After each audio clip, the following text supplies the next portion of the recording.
En este segmento quiero que tomes nota sobre algo muy importante para que tu PEI sea realmente exitoso. Y se trata de la generación de evidencias. Si no registro y ordeno, organizo lo que hago, entonces es como si no lo hubiera hecho. Por eso vamos a ver qué es lo que tenés que hacer en cada etapa y cómo generar las evidencias de lo que hacemos. En mis más de 20 años de experiencia he asesorado y auditado a centenares de empresas y un denominador común era la falta de evidencias. Esto es mucho más común de lo que te imaginas. En muchos casos, la organización llevaba adelante acciones de mejora, reuniones de comité de ergonomía, capacitaciones e incluso en la práctica se podía decir que tenían implementado un programa de ergonomía integrado. Pero faltaba algo fundamental, que es la evidencia de todo esto. Lo primero que pido en una auditoría es el programa de ergonomía integrado, y lo primero que hacen es mirarse a la cara con asombro. Luego intentan tragar saliva y me dan sus estudios ergonómicos, y ahí se dan cuenta que están en problemas. No tienen un programa de ergonomía integrado, no existe tal documento en esa organización, y nunca nadie les dijo que esto era la base de toda la gestión. Pero más allá de que es lógico que para implementar un programa de ergonomía integrado y su gestión para prevenir los trastornos musculoesqueléticos es indispensable tener un documento que indique procedimientos, registros, indicadores, el no tenerlos no solo condena tu gestión al fracaso, sino que es muy costoso para todas las partes.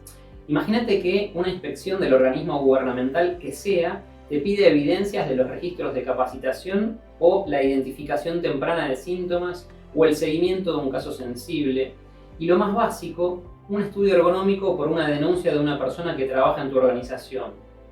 O en el mismo caso, en el caso de una demanda judicial. En fin, espero que cuando terminemos tengas ya el borrador de tu listado de procedimientos, instructivos, formularios, registros e indicadores para comenzar a organizar y generar la evidencia de la gestión de tu programa de ergonomía. El primer documento que vamos a generar es el documento propiamente dicho del programa de ergonomía integrado. Lo primero que debemos hacer es crear el documento PEI, propiamente dicho, que es donde vamos a establecer cómo la organización se compromete a llevar adelante la gestión de los trastornos musculoesqueléticos. Este documento debe estar firmado y aprobado por la gerencia y por las áreas y responsables que participan del mismo. No solo para demostrar como evidencia el compromiso de la organización, sino también para que todos sepan y tengan claro cuál es su responsabilidad y alcance dentro del PEI. Este será tu plan de acción, tu meta, y es clara: gestionar y prevenir los trastornos musculoesqueléticos en las personas que trabajan en esa organización, mejorar las condiciones de trabajo, la calidad de vida de esas personas y mejorar la productividad. El PEI es donde vas a escribir y contarnos cómo vas a alcanzar esa meta. Y para alcanzar una meta hace falta un plan. Ese plan de acción tiene responsables, alcances, objetivos y debe ser medible. Ya vas teniendo una idea de lo que vamos a incluir, ¿no es cierto? Bueno, comencemos entonces. En este documento deberemos desarrollar y detallar primero el nombre del documento, Programa de Ergonomía Integrado. Además, la fecha de entrada en vigor, aprobación y firma de la gerencia o dirección, su alcance, objetivo general y específicos, factores de riesgo a considerar, métodos de evaluación que aplicaremos, normas técnicas de ergonomía que nos aplican, etapas, responsables, procedimientos asociados, documentos, formularios y registros asociados, metas, indicadores de gestión, certificados de calibración y de formación de especialistas, plazos de cumplimiento, auditoría interna y externa del programa, archivo y guarda. Además del documento propiamente dicho del programa de ergonomía integrado, el profesional con conocimientos en ergonomía va a desarrollar otra serie de documentos asociados que le permitan generar la evidencia correspondiente para demostrar el cumplimiento de cada etapa del PEI, así como las acciones que se compromete la organización a llevar adelante en el documento principal. Esta documentación también le va a permitir llevar el registro y avance de las etapas, la recolección de datos para la evaluación de riesgos, validaciones e incluso la generación de informes de los indicadores de gestión. Obviamente hay que incluir el marco legal. Sigamos con la documentación y evidencias que vamos a generar y así llegamos a la portada descriptiva del PEI. En este documento se recomienda completar los datos de la empresa u organización y el establecimiento, la planta, sede o centro de trabajo donde se va a aplicar este protocolo. En la portada se desarrollan las distintas etapas que vamos a implementar, las cuales conforman el programa de ergonomía integrado o PEI, indicándose además los formularios, registros y documentación técnica y respaldatoria que vas a utilizar como evidencia para demostrar el cumplimiento de cada etapa. También vamos a contar con evidencia como los formularios de identificación de peligros o checklist o formularios de identificación de peligros disergonómicos. En ciertos países estos formularios están contemplados dentro de lo que es el marco legal y son de uso obligatorio.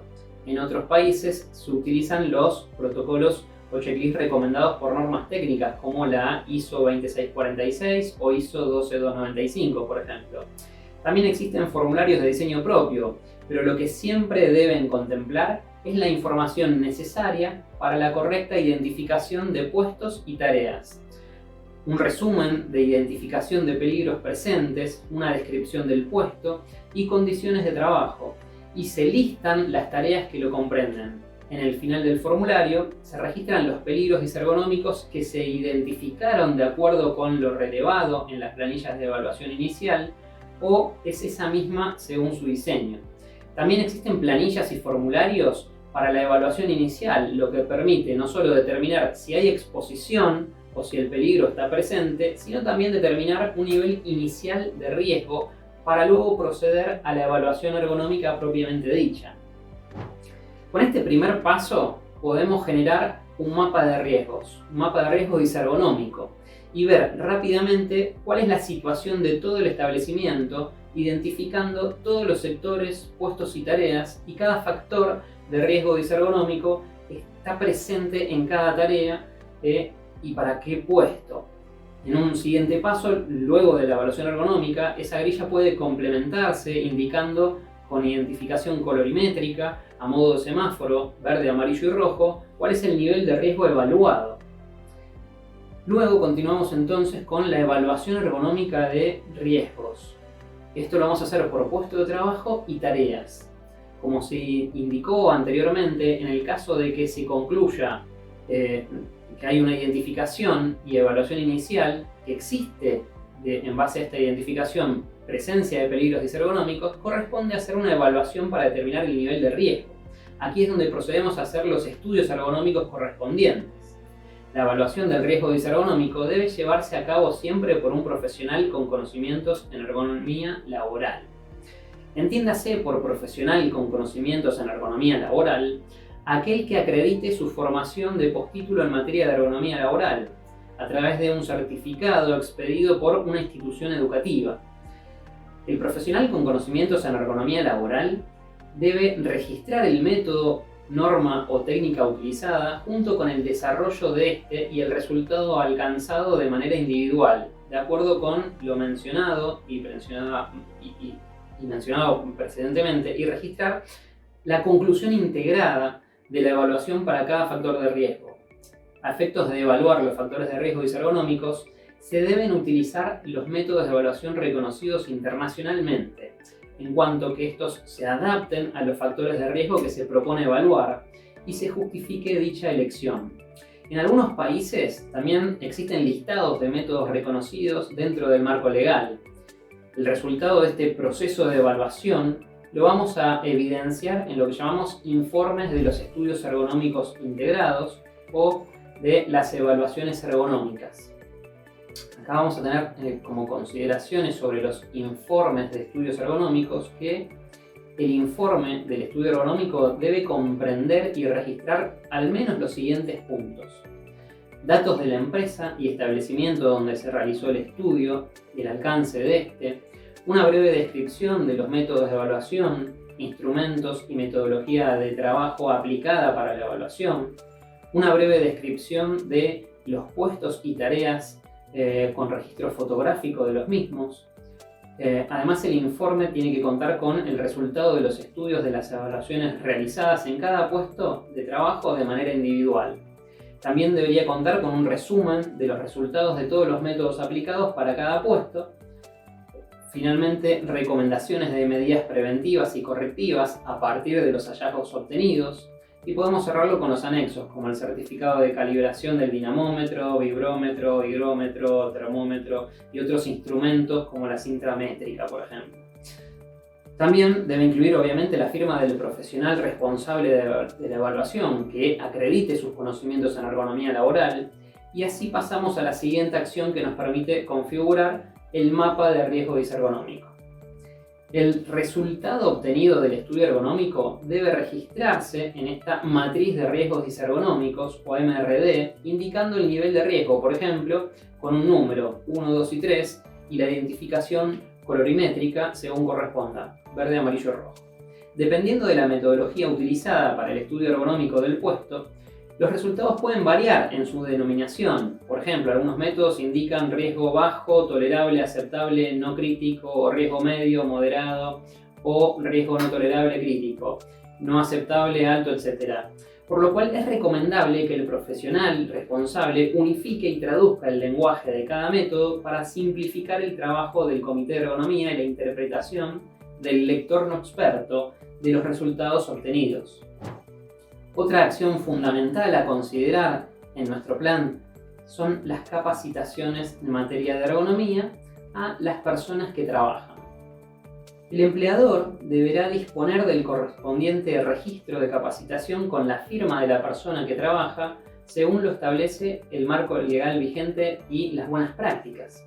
El contenido mínimo obligatorio de capacitación en ergonomía para todo el personal en todos los niveles debería al menos incluir estos tres temas: identificación de los factores de riesgo disergonómicos, identificación temprana de los síntomas relacionados con los trastornos musculoesqueléticos y, finalmente, medidas o procedimientos para prevenir el desarrollo de trastornos musculoesqueléticos.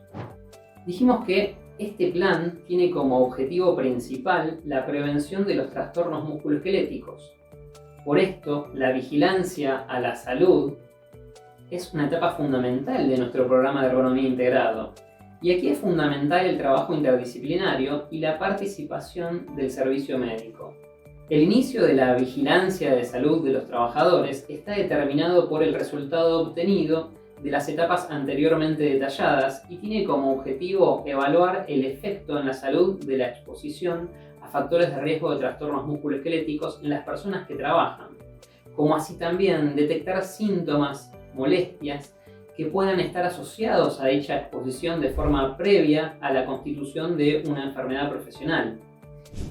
Deberían detallarse los trabajadores que realizan tareas en el puesto de trabajo en donde se identificaron condiciones o situaciones peligrosas, colocando por lo menos el nombre y apellido, identificación y si recibió capacitación referida a riesgos disergonómicos en el puesto de trabajo, las medidas preventivas asociadas e identificación temprana de síntomas y detallar si presenta o presentó el trabajador manifestación temprana de síntomas asociados a trastornos musculoesqueléticos. Y considerando que nuestro objetivo es prevenir justamente, queremos detectar de manera temprana toda alerta que podamos detectar lo antes posible para justamente evitar que esto se desarrolle en una enfermedad. Por eso hablamos de identificación temprana de síntomas de trastornos musculoesqueléticos. Para esto, la utilización de formularios y registros de identificación temprana de síntomas de TME es fundamental, ya que tiene el objetivo de recopilar y registrar información sobre dolor, fatiga o disconfort en distintas zonas corporales, a fin de detectar de manera temprana y preventiva sintomatología relacionada con los factores de riesgo identificados en los puestos de trabajo. Este formulario o cuestionario debe ser respondido por la persona que trabaja y debería contar con la firma y aclaración del representante de la organización o del servicio médico en caso de que aplique según la legislación de cada país. Además, se deberá analizar la correlación existente entre la sintomatología temprana detectada y el nivel de riesgo obtenido de la evaluación ergonómica. En los casos donde la patología ya está instalada, aquí hablamos de seguimiento de casos. En caso de que existan manifestaciones tempranas, como así también en caso en que algunos de los exámenes médicos, por ejemplo, exámenes periódicos realizados en estos estudios se obtengan resultados como anormal, se deberá realizar la investigación pertinente del caso por parte del Servicio de Medicina Laboral y Seguridad de Higiene y Seguridad Laboral y el profesional con conocimientos en ergonomía laboral. Continuando con el trabajo del profesional con conocimientos en ergonomía laboral dentro del programa de ergonomía, luego de obtener los resultados de los estudios ergonómicos, dentro de un marco de comité de ergonomía, lo que corresponde es la siguiente etapa, y acá estamos hablando de implementación de las medidas correctivas y preventivas. Y obviamente al finalizar vamos a hacer el seguimiento y validación de la eficacia de estas acciones. Los datos obtenidos de la evaluación de riesgos serán la base para identificar prioridades de implementación de medidas preventivas y o correctivas en el puesto de trabajo evaluado. En el caso de exposición a nivel de riesgo bajo, no se requieren acciones correctivas. Se deberán implementar y mantener acciones preventivas generales, como por ejemplo la capacitación del personal. Para los casos de exposición a niveles de riesgo medio o alto, se deberá definir acciones correctivas y preventivas específicas, las cuales se basarán en los estudios ergonómicos pertinentes y quedarán definidas en conjunto por el Comité de Ergonomía en común acuerdo por el representante de la empresa, representante de los trabajadores, del responsable de seguridad e higiene, del responsable del servicio de medicina laboral y obviamente del profesional con conocimientos en ergonomía. El plazo de cumplimiento y las prioridades de implementación de dichas mejoras y de dichas acciones queda sujeto al nivel de riesgo obtenido de los estudios ergonómicos, y en caso de que estén regulados por el marco legal de cada país, se deberán respetar y ajustar a estos tiempos. En caso de que los tiempos para la implementación de la medida correctiva requieran de plazos que excedan los establecidos, el empleador deberá presentar un plan de acción. Es importante que recuerdes que no solo hay que hacer, sino que también hay que registrar lo que hacemos. Por eso, y continuando con nuestro programa de ergonomía, hablaremos ahora de la gestión de medidas correctivas y preventivas. Estas se deben registrar. Se debe registrar el seguimiento de las medidas ergonómicas, tanto generales como específicas, y así sean administrativas como de ingeniería. Las fechas de implementación y de validación, así como el resultado de la evaluación de la eficacia, deben ser registradas. Tenemos que registrar el área, el sector y el puesto de trabajo, las medidas preventivas generales. Estas deben ser realizadas para todos los trabajadores. El empleador debe mantener un registro documentado que acredite el cumplimiento de dichas medidas. Respecto de lo que son las medidas correctivas y preventivas específicas, estas comprenderían un listado de medidas a implementar para prevenir, eliminar o mitigar el riesgo, las cuales deben estar definidas en forma conjunta, como dijimos, entre el responsable de seguridad y higiene, salud ocupacional, representante de la empresa y de los trabajadores, y obviamente con el profesional con conocimientos en ergonomía. Esto también debe quedar registrado. No solo el listado de acciones que la empresa se compromete a implementar, sino también la fecha en la que estas acciones son implementadas. Entonces registramos las fechas planificadas y las fechas de implementación. Finalmente también deberíamos registrar lo que llamamos fechas de validación, y esto permitiría dar un cierre, ya que nos permite verificar si estas medidas fueron implementadas y si alcanzaron el objetivo que perseguíamos. Muchas veces me preguntan por el cierre del programa de ergonomía, y la respuesta es que en cuanto a cuándo finaliza el programa de ergonomía, es que el programa de ergonomía se cierra con la mejora continua. Por eso el cierre del programa de ergonomía no tiene un fin, sino que es un nuevo comienzo, un círculo virtuoso de mejora continua. Consiste en llevar a cabo un proceso de mejora continua del programa de ergonomía para asegurar su efectividad y adaptarlo a las necesidades cambiantes de esa organización. Se deben llevar a cabo revisiones periódicas del programa de ergonomía y realizar ajustes y mejoras en función de los resultados obtenidos, y los cambios en las condiciones de trabajo. Para este fin es muy útil la implementación de auditorías internas y auditorías externas del programa de ergonomía. Es importante destacar que el PEI es una herramienta dinámica y en constante evolución que requiere un seguimiento y una actualización periódicas para garantizar su efectividad.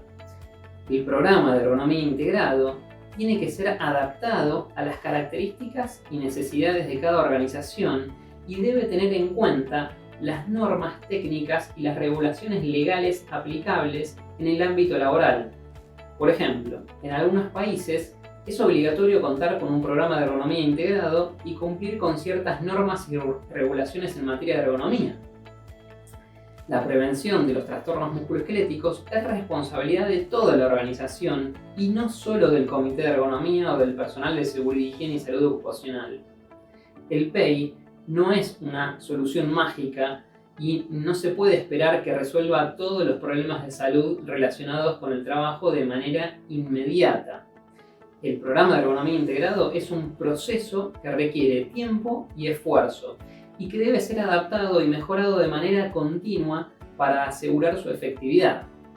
Todas las personas que trabajan deben ser conscientes de los factores de riesgo y contribuir a la prevención de los trastornos musculoesqueléticos adoptando prácticas de trabajo seguras y participando en la identificación y seguimiento de los casos de trastorno musculoesquelético.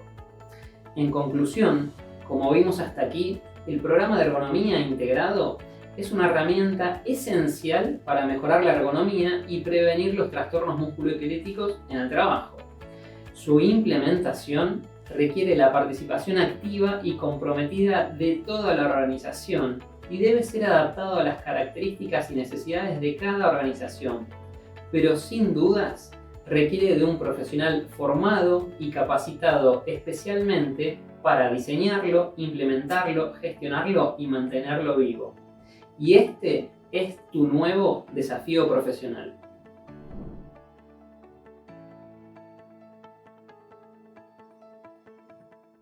Si estás listo para despegar tu carrera y querés aprender más sobre ergonomía laboral, ingresa a www.ergonomia.org.ar y www.ergolatam.org.